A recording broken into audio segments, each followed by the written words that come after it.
yeah, there's a lot of disappointment in people that say they're vegan forever, and then you see them somewhere with a plate of stuff with cheese all over it.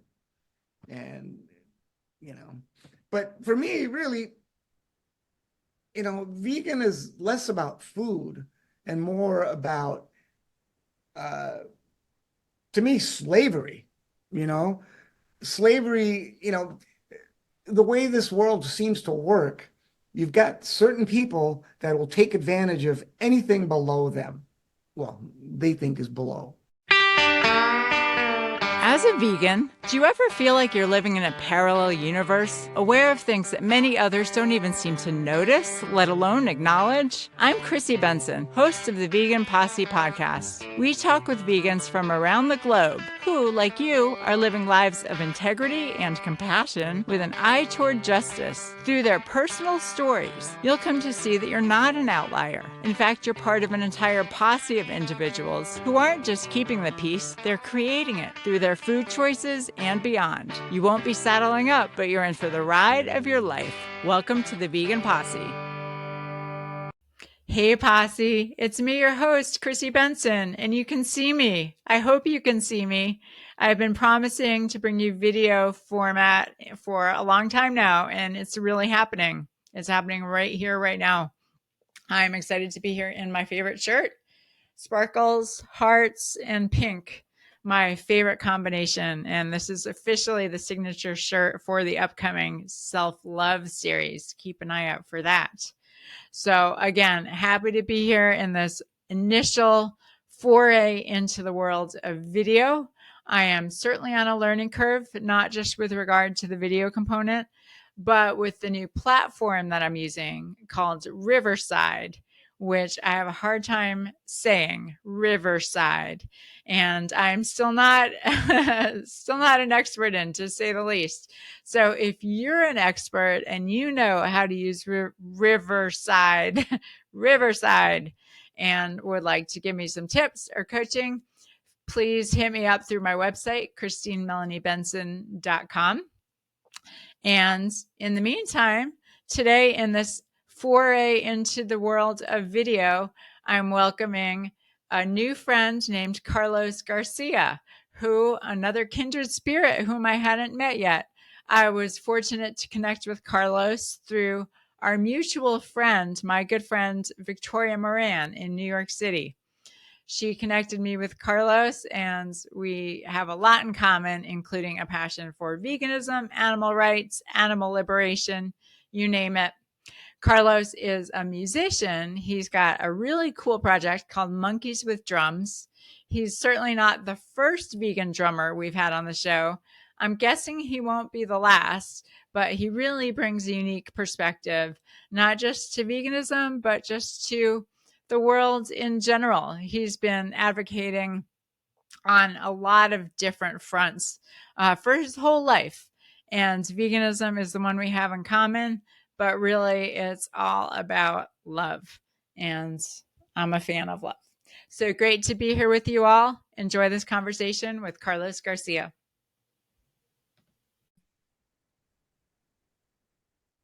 Carlos, welcome to the Vegan Posse. Are you ready for the ride of your life? Oh, yes, I am. Thank you So for having me. What's that? Thank you for having me. Oh, it's my pleasure. My pleasure. I'm so excited to connect. We connected through a mutual friend, Victoria Moran, and I believe you're currently with Victoria in New York City. Is that right? Well, I'm not with her this second. I'm at my place. It's still a little early. I'll be with her in a couple hours. But yeah, we've been working together most days and looking at different spaces to have a fundraiser for her film that we could either talk now or later. I don't know your. Yeah, I'll ask you. We can talk about that later. I want to hear all about that because I'm very excited about it. But first, I want to hear about you. So you're originally from New York City, is that right? Born in the Bronx. The Bronx. Okay. Yeah, I was born in Staten Island. So Oh, really? yes. And in fact, moved from New York City in 2017 to Nashville. So that's my most recent home prior to Nashville. And when did you end up living in Los Angeles?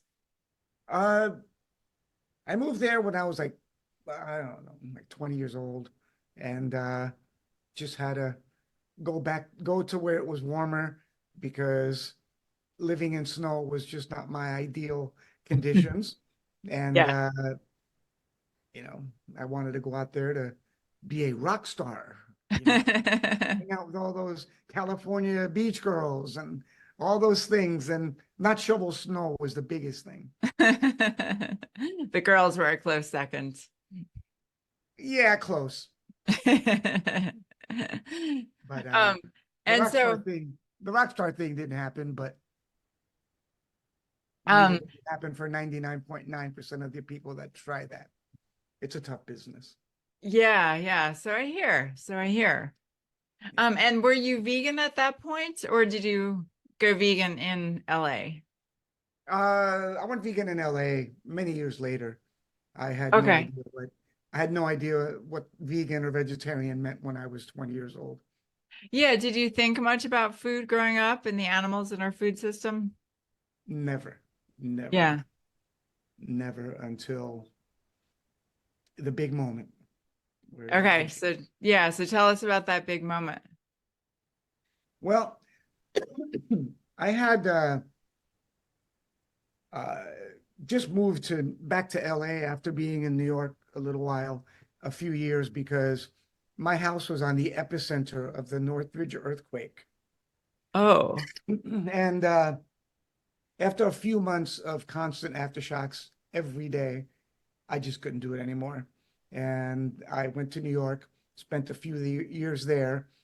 And after shoveling more snow, I realized that, an earthquake only happens any 25 years or so, and snow is every year.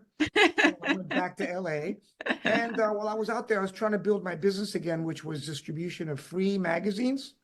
I'd been Oh, doing that for 40 years. And huh.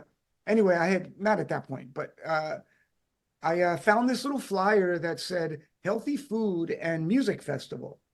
And I thought, everybody likes healthy food, and I'm a music person, and I'll go to it. And then on the bottom, it had this thing about volunteers wanted for setup, for stage hands, for helping with food. And I said, "Well, I could do that." So I helped in the stage, which is what I've done most of my life. So I helped that get artists on and off the stage, and major vegan speakers who I didn't know at the time were as major as they were, but I didn't even know anything. So anyway, it was a great festival. It was really good food. Turned out to be all vegan, which, okay, this is pretty good stuff, but I didn't think anything of it until about a month after the actual festival, and it used to be called World Fest. It's now called Veg Fest LA. Okay. But anyway, after a month after that event, they were having the first meeting to plan for next year's Veg Fest. And at that meeting, it was great. And at that meeting was some guy I didn't know who was working on this little movie, and he wanted people to give him advice and suggestions and how we can make it better. And it turns out to be Sean Monson, who created Earthlings. And, at that time, I had no idea it was going to be the movie it was. Anyway, Wow. I went to the screening, having eaten Burger King right before, and basically saw the film. I mean, it wasn't completed yet. The Moby's music wasn't on it yet. Joaquin Phoenix's voice was on it, but the editing was a little different. And I looked at that film, and it just, I mean, it hit me like a truck. It was like, yeah, I don't know if you or any of the listeners or know, but Earthling's a pretty intense film. Have you seen it? I have, Yeah, yes. it's a really intense film, and about all the cruelty that happens in the meat, leather, the circus, zoos, all of that. So that was really hard to watch. And how And old were you at this time when you huh? saw it? How old were you at this time? I was 45 years old. Oh, okay. So you were a grown up. You weren't a kid. No, no, no. I was way past, yeah. And Yeah. well, if you ask my daughter, I haven't grown up, but sorry. But I watched that film and it just hit me. The first thing I thought of is I'm paying for this. I'm paying for that suffering to have an animal be confined, standing in their own excretions all day, every day, until they're hung by one leg, to have their throat slit and they can bleed to death. It was like I had never imagined that. I never even thought about it. I thought like everybody, yeah, they get the little milk, they milk the cows, da da da. I didn't know it was an entire operation to put these things that weigh 40 pounds hanging from these poor cows and how they treat them and how they kill them. And it's just like I went from Burger King to vegan in 2 hours. That's pretty much what happened. Without any thought, without any vegetarian for a week or a month or a year or years, like some people. Mm-hmm. It was right to vegan. And the next morning I woke up just, not thinking too much. And I'm making breakfast and toast and I started scrambling these eggs. And I was like, I went to the bathroom, I poured it down the toilet, and that officially made me vegan. I threw away everything.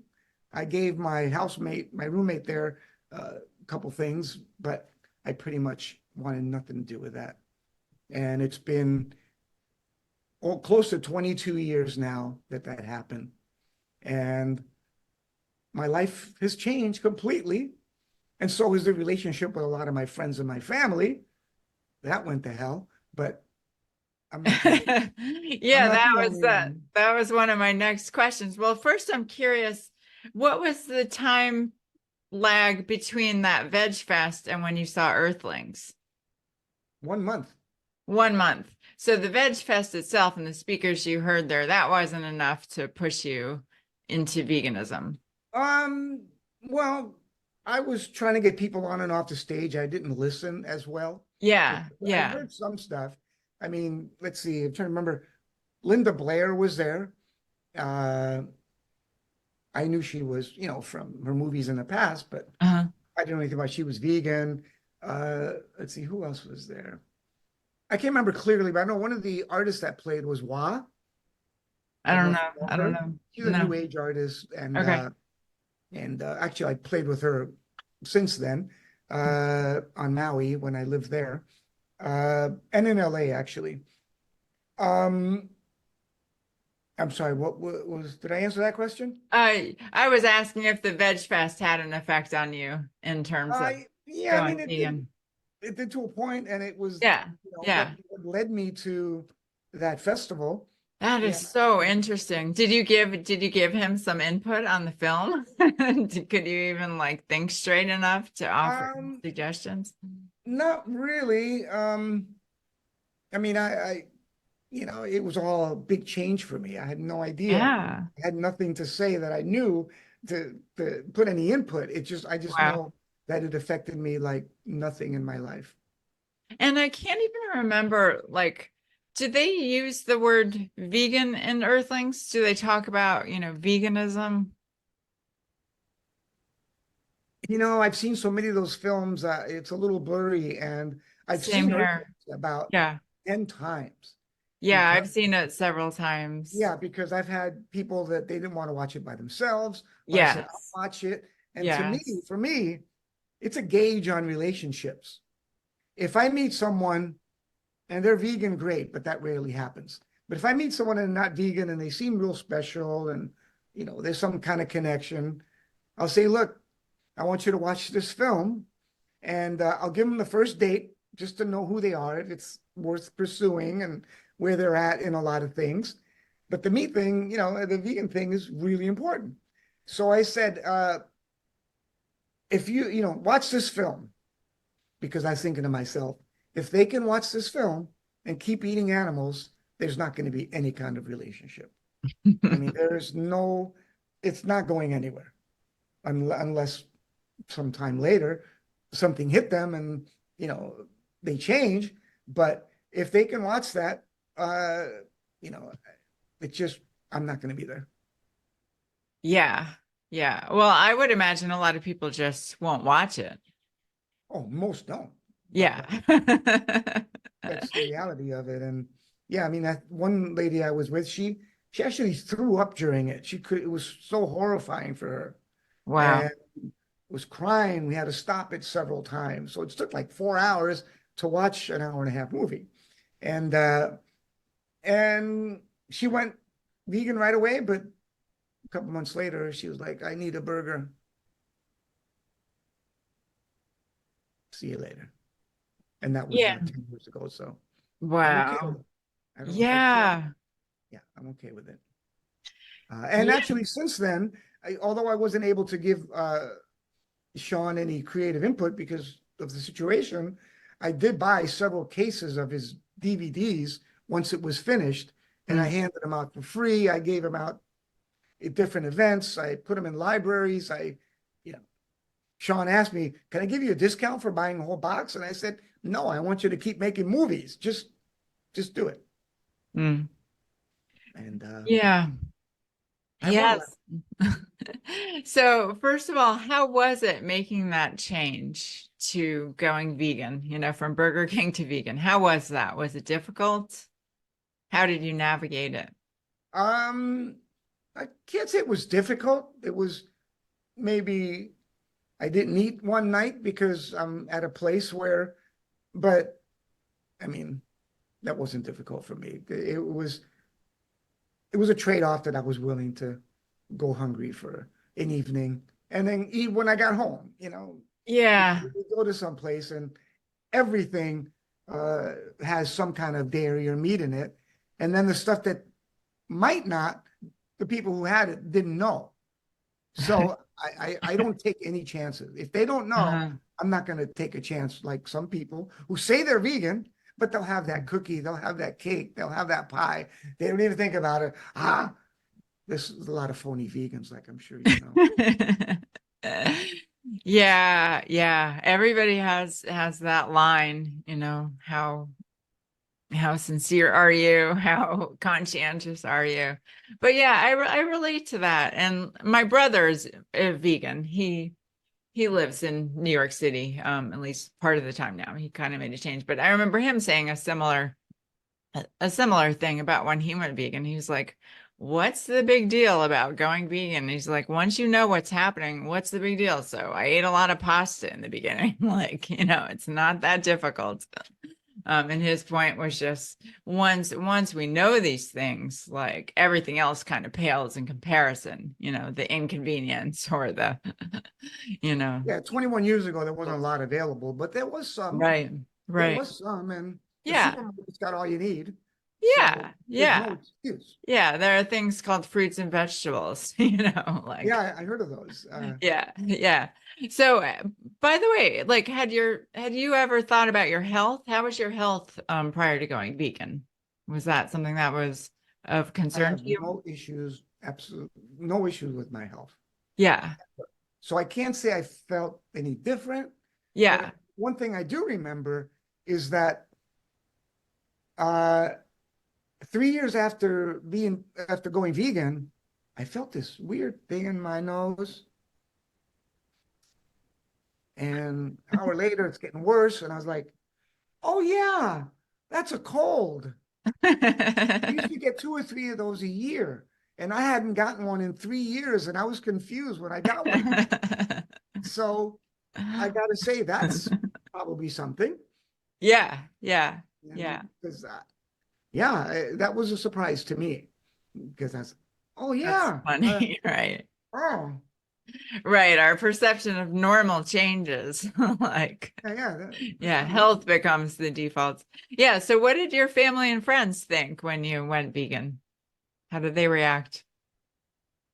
Oh God, I have to be careful because I got interviewed once and I mentioned my family and they went nuts. So uh, I love my family, I love my friends, but like I said, ever since I went vegan, everything changed because the reason you're vegan puts something awful in their head about what they're doing. So they're afraid. They're afraid to even talk about it because uh, I think people's egos are the biggest problem because, I'm trying to get people to just think about it. But when you mention it to them, don't tell me what to do, is the response. I'm not telling you what to do. Uh, but definitely it affected the relationship with pretty much most of my family because if I ate meat and believed in God, I'd have a great time with my family. But I can't believe those fairy tales about religion and the food thing. It's like, you guys don't even look at what I'm talking about. You're just telling me, don't try to change you. It's like, so that is the biggest obstacle right there, and I know where it comes from because, none of us chose to eat meat. No one did, not one single person. Mom stuffed that thing in our face, and we connected to love. We connected to survival. We connected to our loving mom. So to break that is huge. And that's why people can, oh yeah, I don't eat that much meat. Oh, so I'll say, so a little bit of torture is okay then, right? And you get the, and they walk away. So, you know, I love my family. They are some of the kindest, most supportive people, that I've ever known. But when it comes to this subject, it's like I'm telling them all to jump off the Empire State Building. And, you know, that's what it feels like. And so, So, they accepted it, but, I lost a lot of friends and family that just doesn't really even want to communicate with me anymore. And I'm right. really sad about that, but, I have more things to do than worry about that. Oh boy, yeah, it's so tough. And to me, it's always strikes me as so ironic that veganism, which is about love and connection and, caring about other beings, can be such a divisive issue between us and other humans. It's just incredibly ironic that this act of kindness and respect is an issue and It's fractures relationships when it's about connection. It's Yeah, so it strange. turned people into monsters because they just, you know, Yeah. know Yeah. deep down that they're not Yeah. doing the right thing, but they can't admit that to themselves. Yeah. Yeah. So Yeah. to me, they're dampening their spirit by just ignoring that, by Right. just saying it's I don't do it that much, or when they say they don't do it that much, they do it a lot, you know, and Oh yeah. and people I was living on Maui after I lived in LA for 16 years until a year and a half ago. And uh, I thought Maui was supposed to be this great vegan place because I remember before I moved there were these vegan retreats and this and that. And when I got there, these retreats are like, oh yeah, well, we say we're vegan, but if somebody wants some chicken or whatever, we'll get it for them. And Mm. I was like really disappointed because I wanted to be away from all of that. So these retreats were ridiculous. You go to yoga studios where, be kind to all creatures and lokasa, mastas, babantu. And then you see the teacher eating a burger right after class.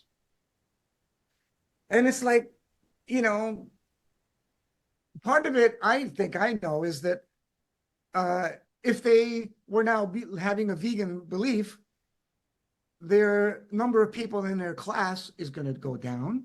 The number of people that are going to attend this or that or this is going to go down. So basically, eating meat is a marketing tool for selling more of whatever they want you to buy, whether it's yoga, whether it's food, whether it's a retreat, whether it's whatever. So people lie to themselves constantly. Yeah. Yeah. Yeah, they do. And I've experienced all of those same disappointments and frustrations. And it's so tricky because on the one hand, we can't seclude ourselves in this vegan bubble because there aren't enough of us. And plus the work is talking to people who haven't yet gone vegan because that's what the task is before us. We if we can talk to other vegans, great, but that's not helping animals in any tangible way. So It's so tricky, and I wrestle with that a lot, especially when I'm trying to learn and when I'm trying to educate myself and grow, or, you know, self-help or yoga or all of those things where I seek guidance and want to learn from a teacher who has things to teach me. And then when I see that they have this huge blind spot when it comes to food and animals, it's so hard for me to stay open to anything else that they have to say, especially when it comes to spirituality. Yeah, yeah. It's hard to really, I feel a lot better taking advice from people that are vegan than people Yeah. who are not, because they're coming at it from a more peaceful, kind type of, you know, route on that. But uh, yeah, there's a lot of disappointment in people that say they're vegan forever, and then you see them somewhere with a plate of stuff with cheese all over it. And, you know, but for me, really, vegan is less about food and more about, uh, to me, slavery. You know, slavery, the way this world seems to work, you've got certain people that will take advantage of anything below them. Well, they think is below.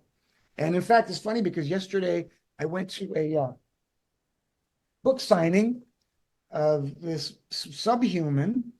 I Hmm. don't know if you know Emma Hackinson. Anyway, it's on animals, it's about liberation, it's about uh, racism, it's about all of that. And it's all connected. It's all the same root of uh, not respecting what you think is lower than you. And when someone thinks like that, they're the ones that are lower, as far as I'm concerned, because they're not thinking properly. They're not being fair. They're, you know, like people like Piers Morgan, a friend of mine that I just met yesterday for the first time, Jamie Logan, you might know her. She Mm-mm. was at this, catch you up on her. Okay. She was at this because it's a friend of hers. Jamie Logan does amazing work. Uh, she's got this thing called Jamie's Corner. She's got just started a new one, just so you know. She's out on the street interviewing people about, do you eat meat and all these different things in New Oh, York. cool. And her responses are great. The expressions on her face are great. And, you know, but anyway, you know, to me, that's what it was. It's less about the food and more about unfairness, and people don't get that. She was on Piers Morgan a week or two ago, and all he did was just, oh, this food is terrible. Oh, people are weak. And I was like, I would like to go to him because I'm older than Piers Morgan and just say, how many push-ups can you do, Mr. Strong Guy? And be right there. I'll do my 40 or 50, and let's see how far his fat butt is going to be able to do something, because he's not healthy. And he's telling the vegan people aren't healthy. And it's just like, I would love to be on that show because I would give him a whole nother angle that he's never looked at and just ask him, oh, so tell me, you must be okay with slavery. You're probably one of the people who'd happily own slaves right now if it was legal, you know? Uh, that's the way I look at it, because if he probably would, because it's the same mentality, you know, you Yeah. think you're better, you think you're something. And as soon as you think you're better, you're already worse. That's the way I look at it. Yeah. So this interconnectedness of all these issues, was that something that you intuited from the start? Because for me, it took some education and it took me some time as a vegan. It was Will Tuttle's book, The World's Peace Diet, that helped me put together all these issues. I saw that, okay, we've got a violent food system. That's even that is not something that most most philosophers or ethics people are willing to acknowledge. But Will Tuttle goes one level deeper and talks about, that violent food system didn't just pop up out of nowhere. It requires certain attitudes and mindsets to support it and even to cause it to come into being in the first place. And those attitudes and mindsets are also at the root of all our other social ills and evils. And so that was when it all came together for me. And I realized Oh, veganism and animal rights, that's not just a fluff issue, which honestly, I think early on, that's kind of how I thought of it. I thought it's important, but I'm not going to claim it's the most important or more important than, issues with human rights and social justice. And then I realized, oh, it's the cause, it's at the root of everything else. Because like you said, the second we otherize another being, and just by distinction of them being different, we claim that we have certain certain rights over them, to exploit them or kill them or torture them, whatever. Um, so did you immediately, get that, or did it take you some time? How much reading did you do and exploration did you do of veganism? None. It No, was about it was you about just, paying to torture animals. yeah, And it didn't, nothing else mattered. You yeah, know, yeah, I don't care what I would have to go through to, not find exactly food at the moment I want it, but it's yeah, okay. I don't, yeah. and Will Tuttle is a really dear friend of mine. In fact, I'm living where I'm living now in Northern California because he told me about this woman who had a room for rent up there, close to where he lives.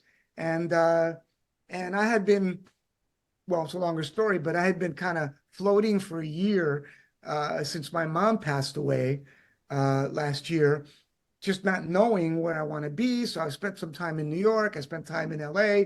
I spent time in Portland. I spent time in Northern California and just wasn't finding my place. I don't know. Although I kept the place up, in Northern California, uh, I'm here right now for at least a few months, and on this project that we'll talk more about in a minute. But uh, you know, well, I went to college for pre-med biology, so I knew what the body was about. I knew what the body liked. I knew what the body didn't like. Um, but really, there was nothing for me. And I actually read Will Tuttle's book after I was already vegan, actually a few years after, because I Mm. met him on Maui and I missed the whole series of events he had that week because I was away, uh, playing gigs on another island, drumming. And when I came back, he was just leaving Leilani Farm. And I said, man, I'm sorry I missed you. What can I do to help you guys out? He said, you could buy my book. Okay, it's $20 or whatever it was. And I read the book. And after the first chapter, had I not been vegan, I would have been vegan because that was more about the spiritual connection and about how this awful food system got started 10,000 years ago by people giving value, your wealth was related to how many cows or horses you had. And, that's really sad when the world took that turn. And I know we needed, we probably, none of us may be here if it weren't for meat in the survival mode that our ancestors have had to go through because, they didn't have a supermarket, 10 supermarkets within 5 miles of their house.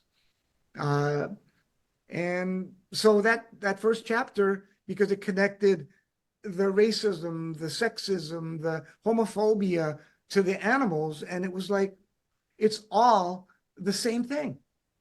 And he's become a great friend. I hosted him on Maui at my home and did, I don't know, 6 or 7 events over a week on Maui and the Big Island with him. Uh, I interviewed him for another film I'm making, uh, which I don't know exactly what that's going to be yet, but I've interviewed a bunch of people for that. And someday I'll get to editing it all. But you know about that, busy schedules, Awesome. kind of. Yeah. Yeah, Yeah. well, So my you've, schedule just got busier, in Victoria, but it's a great project. yeah. So why don't we talk a little about that? How did you first connect with Victoria and tell us about the project she's working on and you're working on?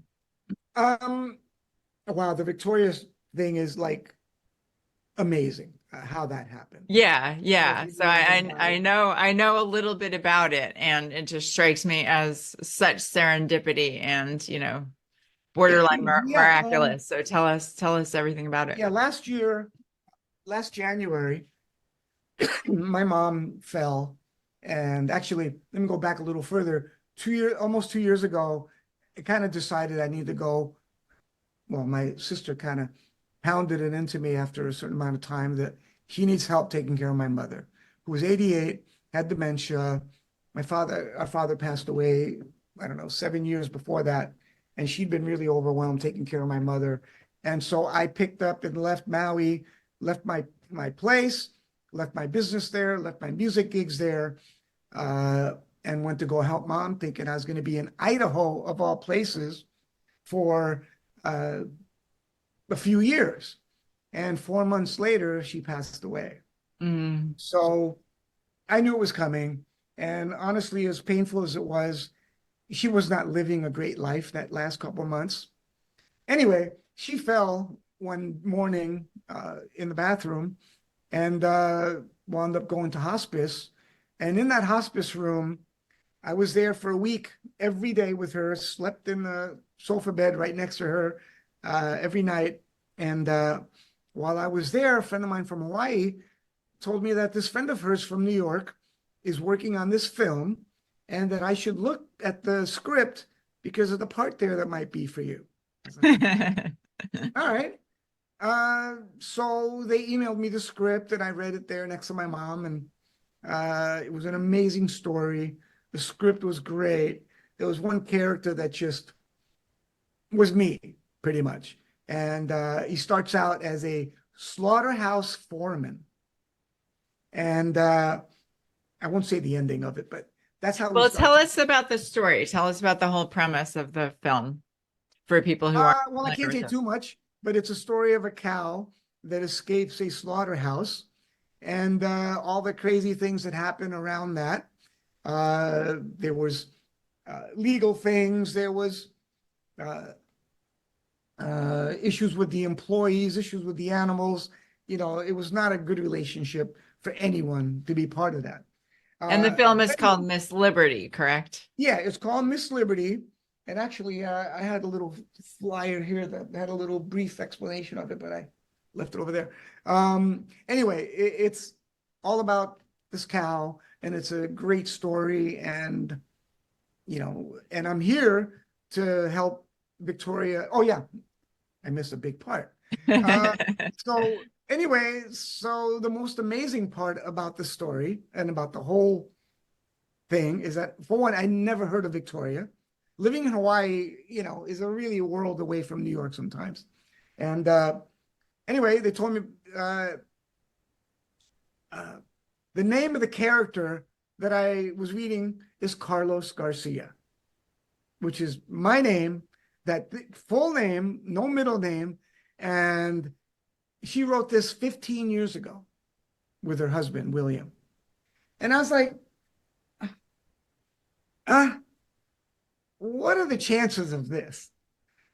So an hour later, Victoria, oh yeah, I'm making a video uh, that I probably will never show anyone because it was very heartfelt. Me talking to my mother while she was still kind of, in her bed, not really listening, but she was there. Hopefully she heard it. Anyway, I just told her how much I loved her, how I appreciated everything she'd done for me and my sister, and how I always had my drums that I needed. I got my car as a kid when I needed. I don't know how they did it because they didn't have the money for that. They came from Puerto Rico and not being able to speak English, they didn't get the greatest jobs, but they always busted their butt at whatever they did and always had what we needed. I never ever remember not eating. That was never an issue. But and I was making this video and I was crying like a baby. It was the strangest thing. I love you, Mom. Thank you so much. And I just got done with the video and the phone rings. Hi, this is Victoria. Uh, okay. So we wound up, I don't know, a couple hours on the phone talking, and we know a lot of the same people, and she learned a lot about me. We learned a lot about each other. How did And she hear about you in the first place? my friend, the one in Who had Hawaii, sent you the script? yeah, I've known her for years, and actually I've never even met her yet. I, Oh, And but we've been talking for, I don't know, at least 10 years. Uh, and anyway, uh, she said, I don't know what's going to happen when we get a real producer and casting agents and all this, but I'm going to fight for you to get that part, if we can do it. So, but really, me with my, I mean, I don't lean toward any religion or anything like that, but in my semi-Buddhist beliefs, I am not attached to anything. I just know that this story needs to get out. And if I have a part in it, great. And if not, it's a story that needs to happen. And I think could change a lot of hearts if we can get it viewed enough times by enough people. And I've got some crazy dreaming ideas on that, which may not be realistic, but we can only dream that we can get some major artists in there, actors in there with draw power to have people watch that film. That's amazing. I have so many questions. First of all, have you acted before? Nothing major. I've done little bit parts Yeah. for some music videos. I've done, I was a chimney sweeper for Mary Poppins in sixth grade. Uh, Nice. Nice. and did a little stage stuff, Yeah. Yeah. but the part is so me that I don't think Really? So I would so flop in you it. relate to his like persona and his personality, not just the name, even apart from the Not name. just a name, and he's Mexican, I'm Puerto Rican, but he's Latin, and uh, and what happens at the end is just amazing. So I really connected to that, and it's a secret thing, so I can't say anything more than that. Yeah. Yeah. Oh, that's so exciting. So how was it talking to Victoria when We she had a great first- conversation. I Yeah. loved her, instantly. And after our phone call, I researched her, and I could have spent 2 weeks researching her. She's got books and other films and things with Jane Unchained and other videos, and it's just like She's I incredible. don't know Yes. how she does what she does. Yes. And being with her the last 2 weeks since I've been here, I don't know how she does it. She's editing her 14th book right now, and I'm squeezing in between her editing sessions and going to different events and networking and trying to find people with the contacts and the money to make this happen. Yeah, so where does the film stand? Like what needs to happen? Right now, we're raising development funds. We want to make a video uh, with different people talking about the project. We're trying to raise the money for trying to lock in some actors to be also on the video. She's got contact with 3 people who's expressed a lot of interest, which we can't say who they are yet because there's nothing signed, but they're people that I even know, and I'm not even a big movie person. Uh, so, but me with I dream a lot. I think big. I just don't, you know, I, I mean, to me, and I mentioned this to her, it would be amazing if we got Joaquin Phoenix, Woody Harrelson to be in that film because those 2 guys, that is what they're about, and, but, it's hard to compete with actors who make 20 or $40 million a film when, this is a small time film. But, if we can connect with them, maybe this could be the thing that makes it happen. Maybe they see this video, but this would be in true their hearts, and, you know, I'd like to have that conversation with any of those guys Right. Right. because they That's can make that move. Either one of them, let alone both, can probably create hundreds of thousands of vegans because they went to that movie and maybe millions, who knows? So, I'm doing everything I can. We're looking yeah. at spaces to have the fundraiser. We're talking about different entertainment during it, people to speak at it. And we've got some great people that we're really close to getting, and which I can't say anything yet either, but we want to get the venue, then we get the date, Yep. and then the promotion really starts. But until we get a date locked in, you know, Okay. Do you have a general sense of when the date will be? We want to have it early June. Okay. That'll So give us a couple fairly months soon. to Okay. promote Okay. it and get Great. vendors to do to donate some uh, different things that we can do a silent auction or a live auction at the event, whatever it turns into. But Yeah. ideally, uh, if I win the $1.8 billion lottery, then we'll be okay. So, but other than that, we need, uh, I don't, did you see the website of Miss Hmm. Liberty? Yeah, that Yes. has a lot of the detail of financially where it needs to go because we've got someone to match $100,000 of funding for the first phase uh, of the fundraising, and so we're close to halfway to the 50,000 because they'll unlock the first 50,000, when we get there, and then the Hmm. rest of the other 50,000 when we get the 100,000 total. So Okay. that's what we need right now. Got it. Got it. Well, we'll certainly include all that information in our show notes so that people listening can contribute, as I'm sure they'll be eager to do. Well, I'd love to hear about your project, Monkeys with Drums. Okay. Monkeys with Drums is a music project that I've been working on for, I don't know, 30 years before vegan was in the picture. And so I kind of had a New York version of it 25 years ago.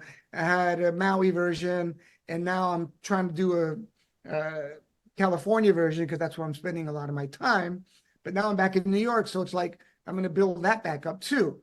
But Monkeys with Drums is the project that I just it's kind of a hybrid of a lot of different kinds of music. And as a drummer, it's got a lot of ethnic drums in it. Uh, there's African drums, there's Arabic drums, there's Latin drums, there's drum kits, there's big taiko type drums. So it's a very powerful thing.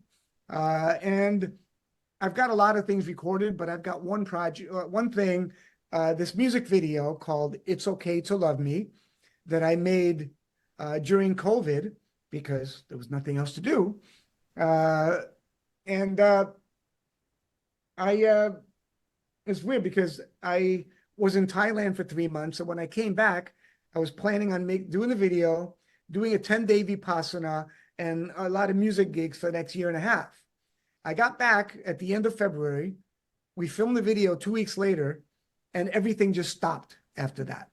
It was like most of the people that were supposed to be in our video didn't show up because they were afraid. Oh no, I know. One person even called me irresponsible to be shooting the video. And I said, look, I already flew a guy in from Big Island to help me film this. I've got 3 places rented to film this.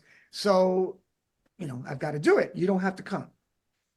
So the few people that did show up brought a bunch of friends, and somehow we made it happen. And Wow. and I went to Big Island thinking I was going to be 2 or 3 weeks editing, and I spent 6 months there because it was a lot longer process than I thought. My first editing I've ever done, and there was nothing else to do, you know. And so I helped the woman that I was living on her property plant like I don't know hundreds of trees, uh, oranges and lychee and berries and all of this while I was editing. And it was yeah. Anyway, besides that, it's a video that shows all oppression and from racism to sexism, the homophobia to this uh, animal abuse, and then going into police brutality and this corporate political corruption. To me, that's all the same thought. And What corporate political corruption? I'm not sure I've come across that. really, yeah, well, we know it's there. And it's just, we've got to do something about it, and if I didn't have a daughter and grandkids, I might be sitting at the beach in Thailand still, not caring. But I've got these 2 little babies that I can't just give up on them. So, Yeah. Yeah. this is what I do. So the video basically, it's so multi-layered. I don't know if you've seen it yet. I have. Yeah, it's incredible. Yeah, I can it's see why interesting it took because so long to edit because there's so much there. Like there's just a lot to absorb. I can definitely watch it a few more times to like oh take yeah, everything. you'll never see everything in one shot in one Yeah. turn because there's Yeah. simultaneous things going on the same screen, and you can't focus on all of it. Right. Uh, but it was a message that I wrote the song. I recorded the song before I moved to Maui, like in 2006. I Oh, recorded it. wow. And I've been in, I don't know, I've played with hundreds of bands since then, and I never brought that song out for some reason until I met this guy on that farm that I was working on before I went to Thailand. And he said he works on videos and makes movies. And I was like, oh man, I've had this idea for a video forever. And he goes, I'll help you with it. I said, well, dude, I got like zero budget for that. No problem. We'll make it happen. I was like, okay. So that got on my schedule for when I came back, and he's the guy I flew to Maui from Big Island. We spent the weekend recording, taping everything, and then he went back to Big Island, and I went back a couple days later, and we just edited, and I did most of the editing, but he did all the special effects and transitions and all the cool stuff because there's a lot in there. There's a lot. Yeah. I had Yeah. no idea that video was going to come out as good as it did. I thought it was going to be some handheld, shaky, weird. It didn't matter to me at that time. I just wanted to get that message out. Yeah. But it's like, we could have been done with it after a month or two. But I said, you know what? If we do this, and spend another 4 months editing. And I Right, said, right, okay, right. August 1st or whatever date we set, we're done. No matter where we are, we're done. And so that's what we did, and released it. And since then, we've gotten awards from like 17 different film festivals. One of Wow. them wanted me to go to Indonesia to do a Q&A after the screening of the film. And I was ready to do it. I was, all set until I find out that you have to be vaccinated to go to Indonesia. And at that point, I was just not going to do that because I mean, that's all my personal thing. But, you know, I didn't want to get vaccinated. So I mean, the screening went great. People liked Oh, it. I would yeah. have loved to answer questions, but, Right. you know, Right, my right, right. purity is a little more important. Yeah. And I guess it's again the irony is just striking me like the whole, they want to bring you, the filmmaker of this video, titled It's Okay to Love Me, and yet they're not okay loving you if you haven't complied with their Well, it medical. wasn't the festival. It was the restrictions of travel into Yeah, Indonesia. yeah, yeah. Well, yeah, I'm using they figuratively. Yeah, Okay, yeah. yeah, yeah. Yeah, well, that's a whole nother subject, which we Whole wouldn't want to other talk about subject. now. Yes. Yes. But Well, but yeah, it's been great. And the interesting part is my vegan friends just loved it, and all the meat eaters, and they not a word from them, not a word, because they know that they're doing what I'm trying to fight, what I'm trying to eliminate in our planet, in our world. And they can't say, "Oh, I love it," except the part where you make me feel like I'm a jerk for eating animals. And I never said you were a jerk. People, uh, when you many, many, many times, and it's probably happened to you, and I know it's happened to many other vegans where uh, you're considered, I won't say that word, but you're considered not a nice person because you made them feel bad. And it's like, all I did was bring up the truth, and they don't want to hear the truth. They just want to go with their little delusion that everything's fine. We're made to eat animals. Uh, God put them here for us. Yeah. No, I'm sorry. yep, I'm yep. going for Yeah, I've heard that once or twice. I mean, I've mentioned this particular incident on the podcast before, but it cracked me up because my sister, who's not a vegan, I'm lucky to have a brother who is a vegan. So we're on similar pages and on that front. But my sister the nurse has not yet gone vegan, and she said to me before, she said, Chrissy, the trouble is you're just too adamant, and you just come on so strong, when you talk about veganism, and it's just, it's off-putting to people, and you need to tone down your message. And I said to her, I said, you don't understand. I'm already, suppressing 99%. What you're hearing is only the 1% that's getting out, and you think even that's too much. Like if you only knew what I'm holding back, you might, have a different impression. Yeah, I'm trying to find the right term for it because I don't know if it's been invented yet, but the term to explain how people just I mean, cognitive dissonance is one thing, but it's more than that. It's like they build a wall up as high as they don't want to see this stuff, so they only want to see up here. You know, they don't want to see. They just oh, that's a grass-fed burger. It's okay. Oh, but they don't know what they went through, to get to that grass-fed burger, and they're still hung by one leg, and they'll spend their last 5 minutes of their life bleeding to death. So, they don't Yeah, want to know. And when you have a conversation, I had a text battle with someone not too long ago. those are fun, right? Yeah. Oh, yeah, because they don't even read what you say. They're thinking about what they're going to say next while you're saying your piece. So they're not even listening to you. So you're telling Right. them, don't you want to be healthier? I'm not going to be vegan. Don't you want to be nicer to animals? I'm not going to be vegan. Uh, why did you cry so much when your dog died a couple years ago? I don't want to be vegan. So they don't even want to even go close to it because Hmm. they might have to say one day to me that, wow, you changed your mind. You changed my mind. And that is the biggest fear, that someone does not want their mind changed by anybody else. So the ego holds them at whatever dumb place they want to remain. Yeah, and like you mentioned too, the irony is that none of these people chose to start eating meat in the first place. Now they're so adamant, you're not going to tell me what to eat. And at the same time, the reason they eat the way they eat is because of their conditioning and what they were, trained to think of as normal growing up. So, you know, I loved the World Peace Diet because it flipped that whole anomaly on its head, and it helped point out, like, no, now you didn't get to choose before, and now you do. Now you can choose in a way that's consistent with your values.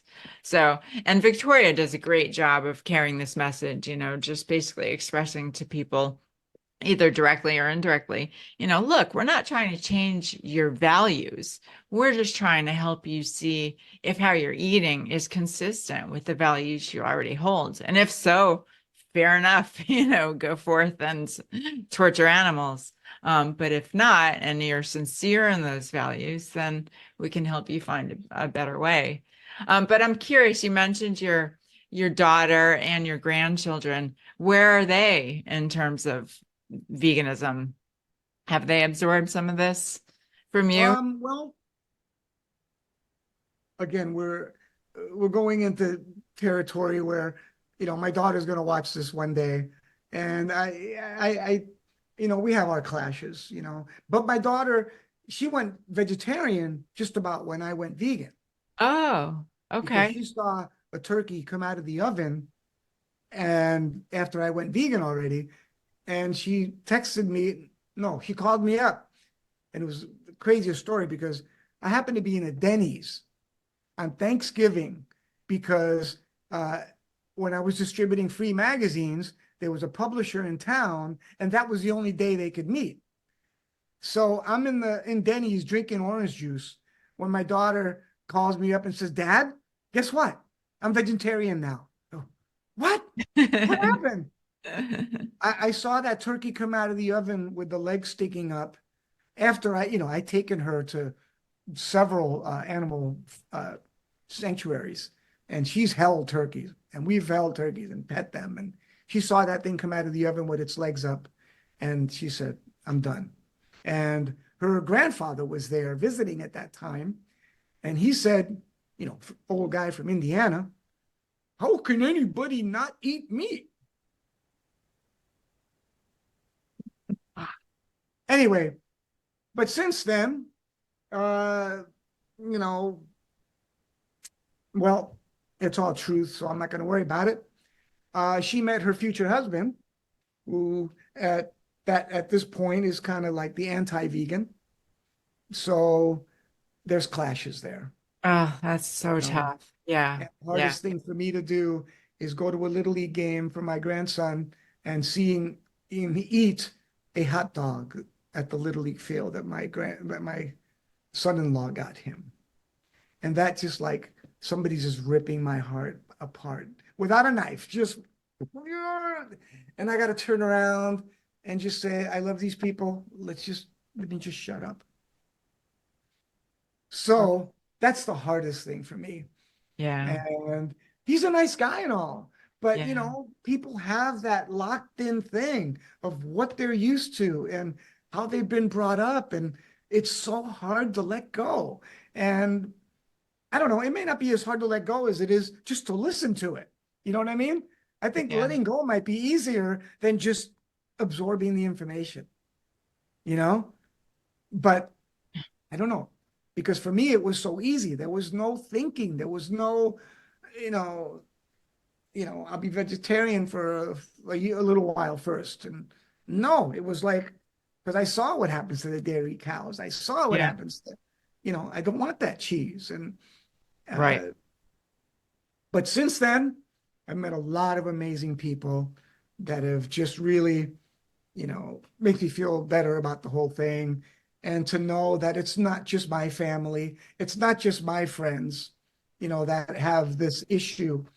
Uh, but it seems like the family is the hardest because you think they trust you because they love you, they've known you for their whole life, but they're the hardest.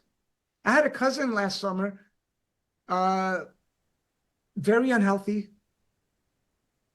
He's a year younger than me, and he looks 20 years older than our uncle. And he walked by me one day. He ordered McDonald's that Uber delivered to the house, walks by me with the bag and said, "This is real food." And I just clamped my teeth because there's nothing to say to that. There's no conversation to start. There's not, you know, there's nowhere to go with that. So I just clamped up and shut up because I'm in their house, you know, I got to just shut up. And, but really, a guy like that, he's never going to change. I don't know what kind of baseball bat I would have to whack him over the head with to see him change. I don't, I think he's too far gone. And at 65 years old, most people don't change. Right. Right. And here he is. He looks like he's like 90 years old, hunchback. His skin is horrible.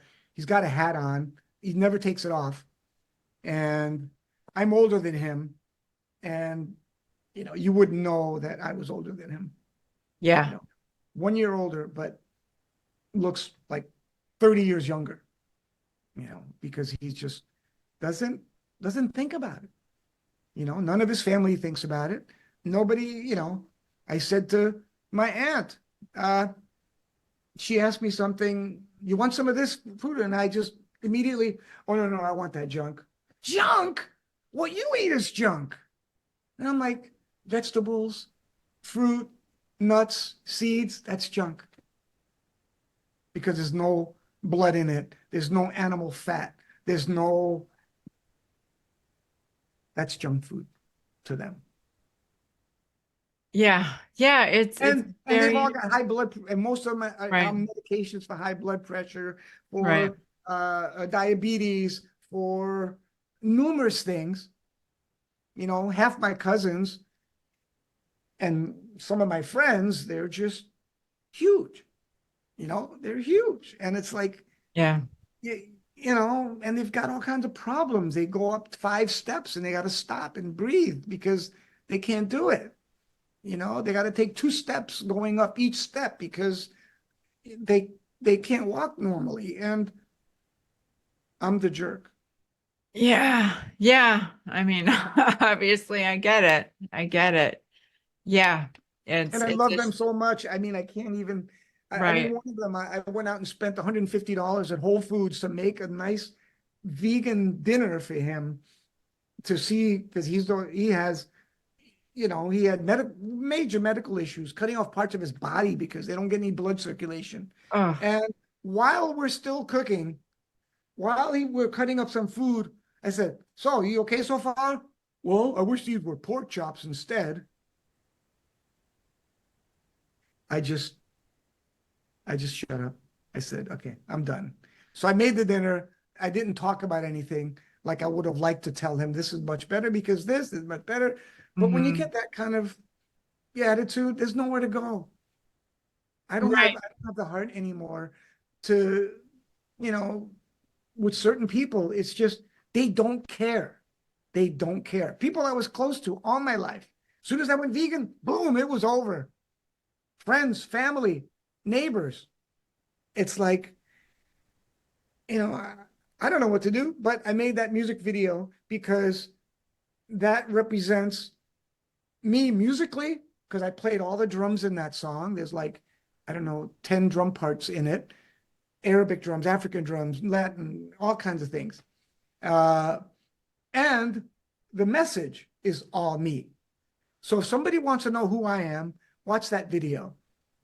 And if that doesn't resonate with you, that we've got acres and acres and miles of cows standing in their own crap, and you're okay with it, all right, live your life. I'm going to live mine.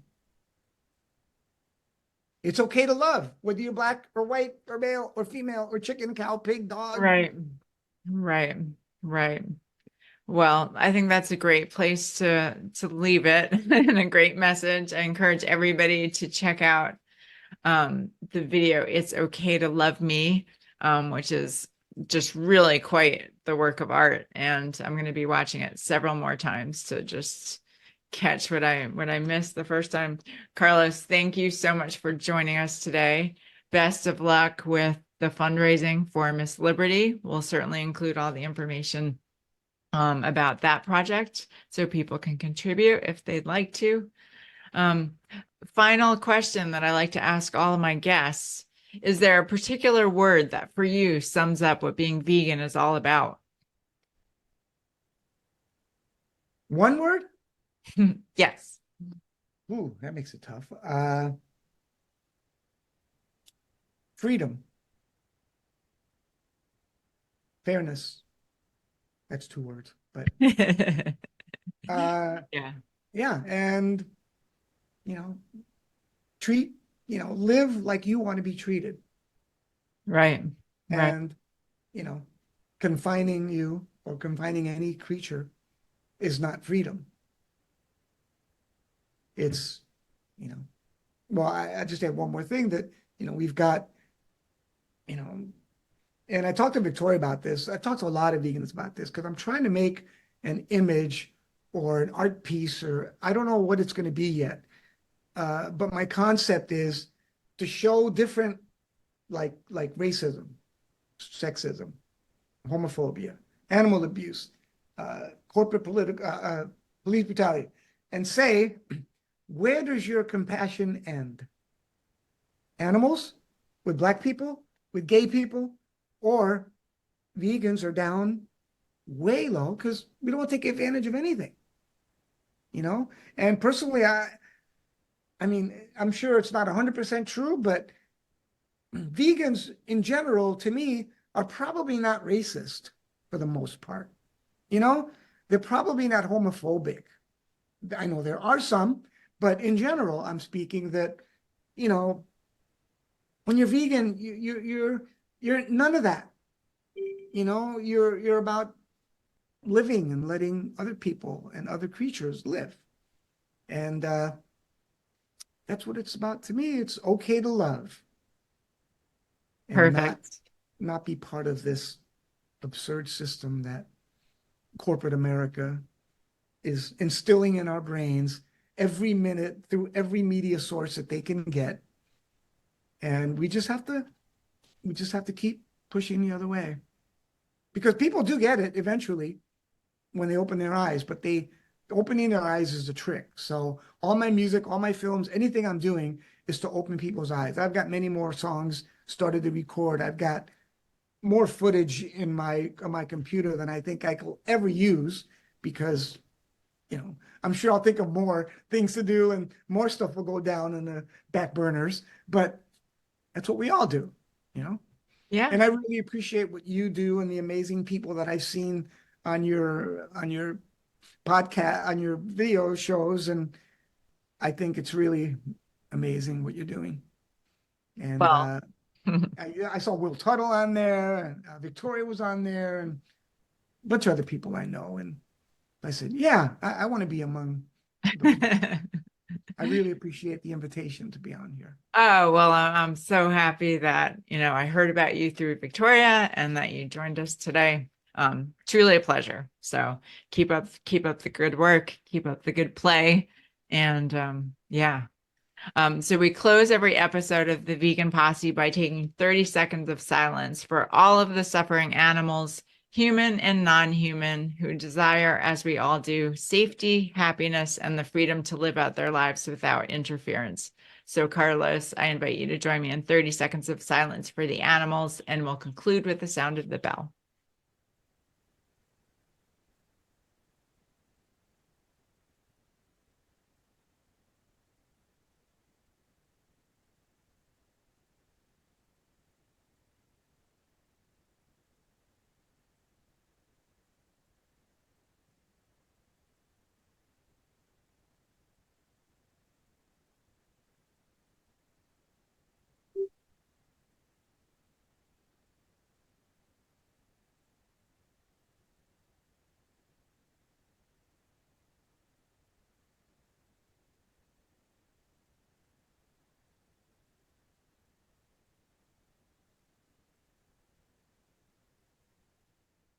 Thank you, Carlos, and thank you, Posse. See you next time. Until then, stay strong and stay true.